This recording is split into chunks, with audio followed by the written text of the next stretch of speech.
Dia Internacional das Pessoas com Deficiência. Ainda há muito que lutar. Em 1992, a Organização das Nações Unidas, a ONU, instituiu o Dia Internacional das Pessoas com Deficiência, que passou a ser comemorado no dia 3 de dezembro.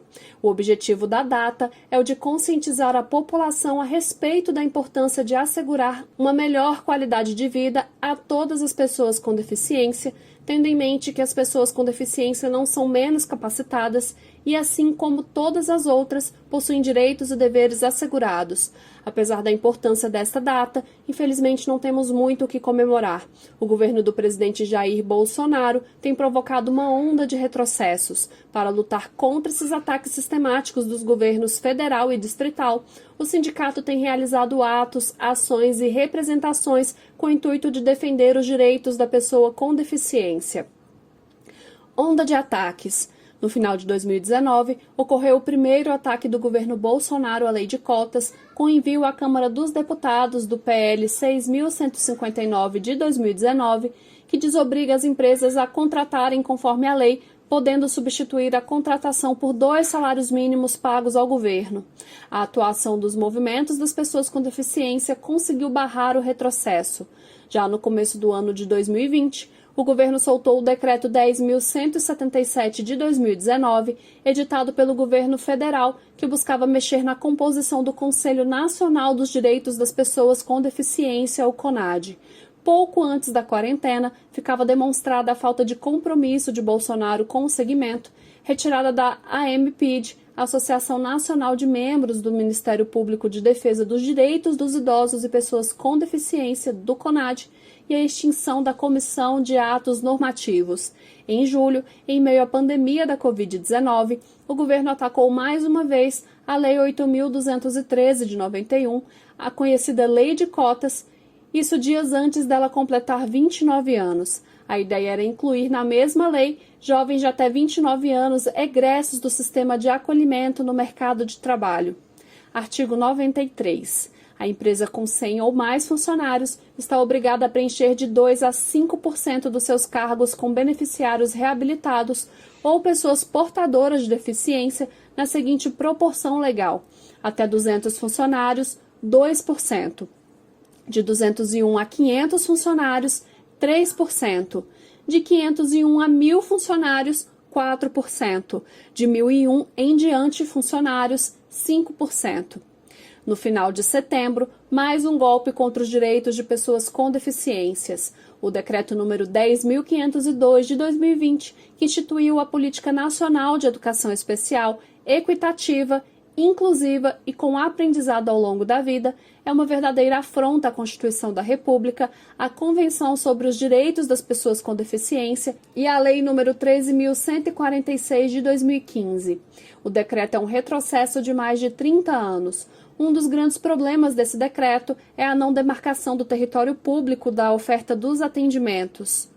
Em nenhum momento o decreto demarca que o território a ser ofertado será na rede pública de ensino. Isso é muito grave, porque nossa defesa histórica é que a verba pública deve ir para a educação pública. No dia 7 de julho, mesmo em meio à pandemia, foi publicada a Lei nº 14.020, que, entre outros pontos, proíbe a dispensa sem justa causa dos trabalhadores com deficiência nesse período.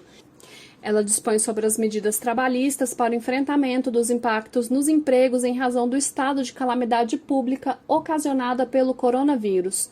O Supremo Tribunal Federal também se pronunciou contrário a esse decreto, quando o ministro Dias Toffoli suspendeu o decreto do governo federal e que instituiu a Política Nacional de Educação Especial e incentiva a criação de escolas e classes especializadas para pessoas com deficiência.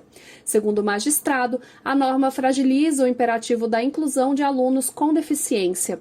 A decisão demonstra o desacerto, a inconstitucionalidade e o desrespeito pelas leis por parte desse governo.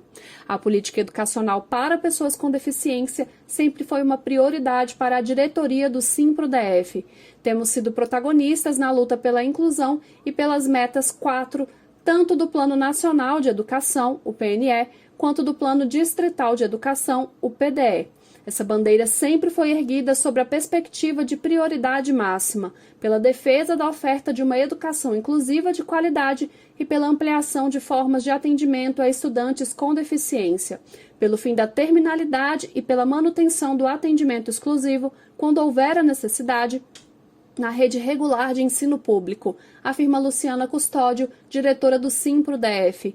Para Carlos Maciel, diretor do Simpro e conselheiro no Conselho Distrital de Pessoas com Deficiência, o CODED, e no Conselho Nacional de Pessoas com Deficiência, o CONAD, o governo federal, com o uso de políticas de exclusão, propagandas e mensagens nas redes sociais, tem utilizado o discurso que deixa transparecer que o problema a ser tratado sejam as pessoas com deficiência e não os sistemas em que vivemos, que apresentam diversas barreiras físicas atitudinais, entre outras. Barreiras essas que impedem que todas as pessoas estejam incluídas em sociedade, vivendo e gozando de todos os direitos garantidos por lei e dos diversos tratados e convenções. Não podemos aceitar nenhum tipo de retrocesso social que traga qualquer prejuízo a qualquer pessoa ou para a humanidade.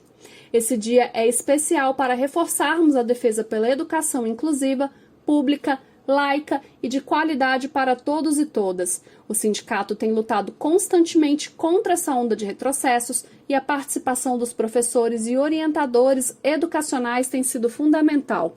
O respeito à pessoa com deficiência deve ser visto em todos os aspectos, não somente na oratória. E o respeito aos direitos deste grupo é, com certeza, um dos principais exemplos.